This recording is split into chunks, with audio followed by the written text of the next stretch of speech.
জানি না মনে আছে কিনা, আমাদের বেনারস সিরিজের গত পর্বগুলোতে একটা কথা বারবার বলেছিলাম যে বেনারস মানে বাবা বিশ্বনাথ, মণিকর্ণিকা, দশাশ্বমেধ, নৌকো ভ্রমণ, শুধু এই সব নয়।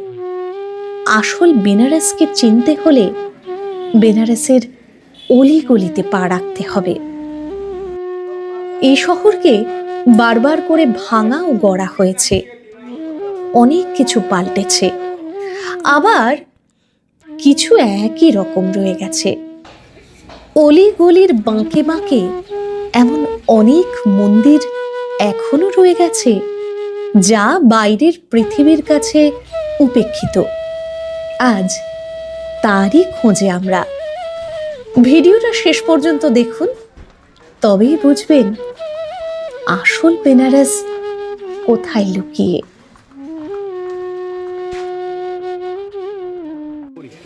यहाँ से स्ट्रेट जाइए, राइट टर्न होइए, वहाँ से सीधा जाके लेफ्ट हो जाइएगा। मणिकेश्वर महादेव हैं, वो 50 फीट नीचे है, बहुत बड़ी शिवलिंग है वहाँ पे। मंदिर का नाम क्या बोला? मणिकेश्वर, अच्छा, मणिकेश्वर महादेव, ठीक है। संकट हमारे मुद्दे कौन और संकटा बस 100 मीटर की दूरी पे संकटा माँ का मंदिर है। हाँ, और सामने में चंद्रकूप है। हाँ, चंद्रगुप्त देखते हैं। हाँ, और उसी के संकटा माँ के पीछे है वो आत्मा विश्वेश्वर। अच्छा, आपने विश्वेश्वर। हाँ, वो विश्वनाथ जी का आत्मा है। अच्छा, विश्वनाथ जी का आत्मा है उधर। हाँ, आत्मा वहाँ विश्वेश्वर। हाँ, वो आत्मा विश्वेश्वर है, वहाँ पे जाकर दर्शन करिए। স্থানীয়দের কাছে শুনেই প্রথম যে মন্দিরের মুখোমুখি হলাম, গায়ে লেখা শ্রী শ্রী 1008 পশুপতেশ্বর মহাদেব, কাশীখণ্ড। অন্য দেয়ালে লেখা স্কন্ধ পুরাণের কাশীখণ্ডের 61 নম্বর শ্লোকে উল্লেখিত আছে এই মন্দিরের কথা। এই তথ্য জানার পর ভেতরে না ঢুকে আর উপায় ছিল না।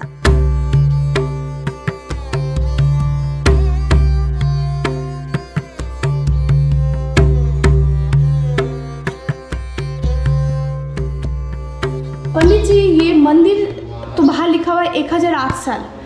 कुछ लोग बोल रहे थे उससे पुराना। थोड़ा बोलिए ना, कहानी क्या है? आदिकाल का है।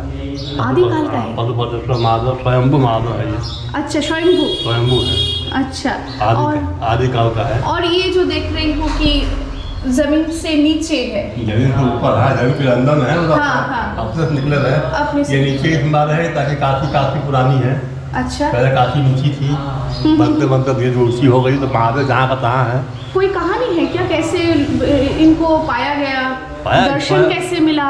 स्वयंभू अपने आप में पैदा है, पृथ्वी से निकले रहे हैं, आदिकाल के हैं। अच्छा, आदिकाल के हैं, इनके दर्शन मात्र पति योनि से मुक्ति मिलती है।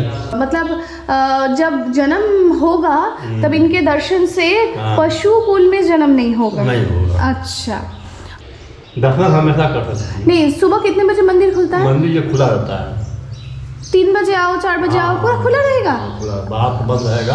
अच्छा। और क्या अंदर आ सकते हैं। कभी बंद नहीं होता है। और मैं देख रही हूँ कि शिव जी जहाँ है ठीक उसके ऊपर दर्पण रखा हुआ है, आईना रोए। क्यों है ये?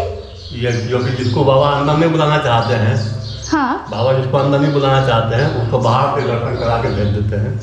अच्छा, पुराण जो है वो आदिकाल की है, रामायण और गीता के पहले की पुराण है, तो इससे समझ लीजिए कि ये कितने पुराने महादेव हैं। ক্যামেরায় কতদূর বোঝা যাচ্ছে জানি না, বেশ বড় কিন্তু মানে শিবলিঙ্গ উঠে এসেছে। আর যারা এই বেনারসে ঘুরতে আসেন অনেকেই কিন্তু এই শিব ঠাকুরের খোঁজই পান না। তো আমার চ্যানেলের দ্বারা আরও একটা শিব মন্দিরের খোঁজ দিলাম, যেখানে আপনারা কিন্তু এই বেনারসে এলে অবশ্যই দেখবেন। পশুপতেশ্বর মন্দির থেকে বেরিয়ে আমরা চন্দ্রেশ্বর মহাদেব মন্দিরের পথে। হঠাৎ করেই কানে এলো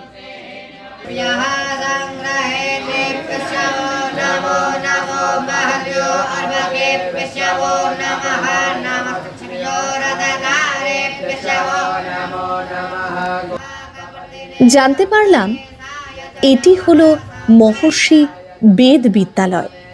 এখানে ব্রাহ্মণ বাচ্চাদের বেদ পাঠ ও মন্ত্রোচ্চারণ শেখানো হয়।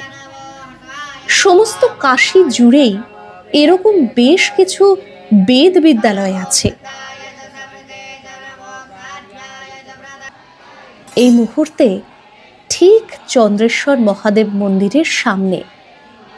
সিদ্ধেশ্বরী মন্দিরে চন্দ্রদেব মহাশয়ের মূর্তি রয়েছে, আর সেখানেই রয়েছে চন্দ্রকূট, আর সেটাই প্রবেশদ্বার। এই যে চলুন যাই।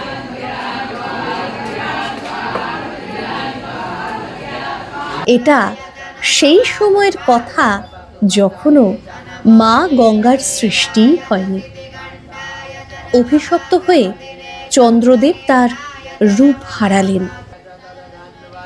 আবারও নিজের রূপ ফিরে পেতে ঠিক এই স্থানে এক স্বয়ম্ভু শিবলিঙ্গের সামনে তিনি তপস্যা শুরু করেছিলেন, যেটি এখনো পুজো পাচ্ছেন।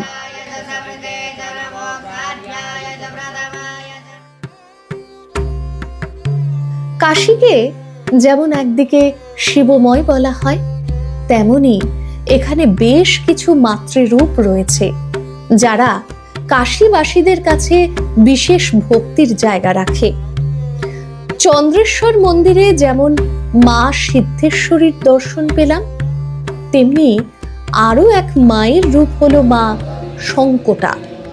তার নামেই মন্দির। এখন সেখানে মা শঙ্কটা মন্দিরে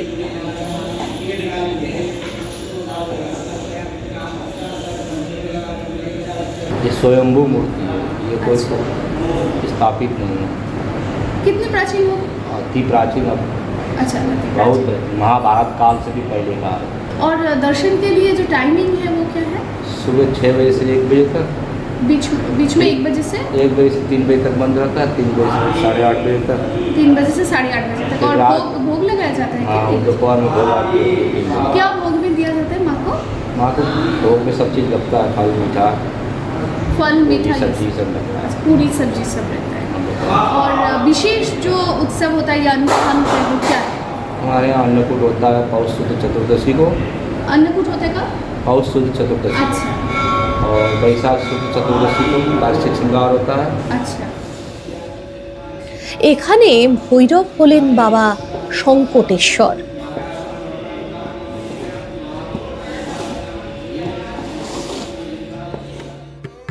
এগোচ্ছি আত্মবীরেশ্বর মহাদেব মন্দিরের দিকে। তবে স্থানীয়রা রাস্তা চিনিয়ে না দিলে এই সরু সরু গলি হয়ে ঠিকঠাক গন্তব্যে পৌঁছানো বেশ মুশকিলের। আত্মবীরেশ্বর মন্দিরে পৌঁছানোর ঠিক আগেই পড়বে রামেশ্বর মন্দির।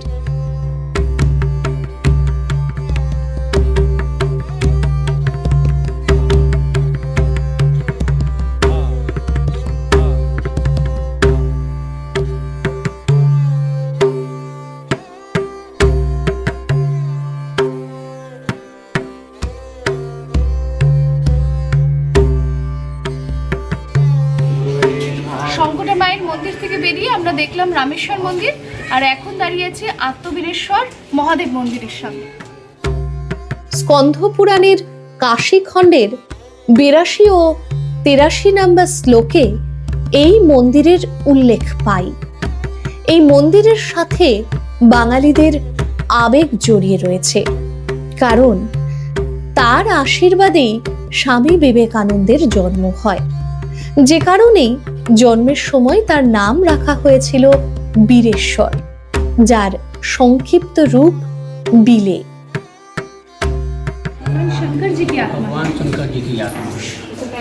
भगवान शंकर जी का जितना शरीर है उतने शिवलिंग है, जिसको काशी में बोलते हैं अंग यात्रा। अच्छा।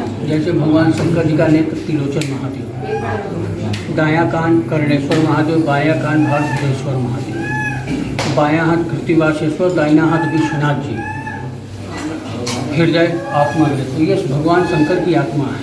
हृदय। हाँ, नाभि मध्यमेश्वर महादेव है, जो महामृत्युंजय मंदिर के पास। ये आत्मा विश्वेश्वर महादेव है। ये चतुर्दश आत्म ज्योतिर्लिंग में आते हैं। ये द्वादश ज्योतिर्लिंग में नहीं आते, ये मोक्ष लिंग है। इनका दर्शन पूजा सेवा पूजा करने वालों का मोक्ष हो जाता है। इनकी स्थापना नहीं है, ये अपने आप प्रकट हुआ। स्वयंभू। हाँ, ये संतान दानी है। जिसको संतान की उत्पत्ति न हो, बाबा का घर पर बैठ कर ही नमन करेगा तो उसको फल की प्राप्ति। स्वामी विवेकानंद की भी उत्पत्ति इन्हीं के आशीर्वाद से हुआ। उनकी माता भुवनेश्वरी देवी बाबा को बांटते थे, तो उनको स्वप्न हुआ कि हम आपको गोद में आने। तो वही देखिए, यहाँ इनको बंगाली और साउथ इंडियन खूब बहुत मानते हैं। आप बंगाली हैं? हाँ। हाँ, इसीलिए आप आत्माविश्वर आप लोगों का इष्ट है। এখানেই পূজিতা মা কাত্যায়নী। এছাড়াও কাশীতে আরো প্রচুর মন্দির আছে, যারা এক কথায় ইতিহাসের চেয়েও পুরনো। চেষ্টা করব পরের বার আবার কাশী এলে তাদের দর্শন ও খোঁজ দেওয়ার। দেখা হচ্ছে পরের পর্বে।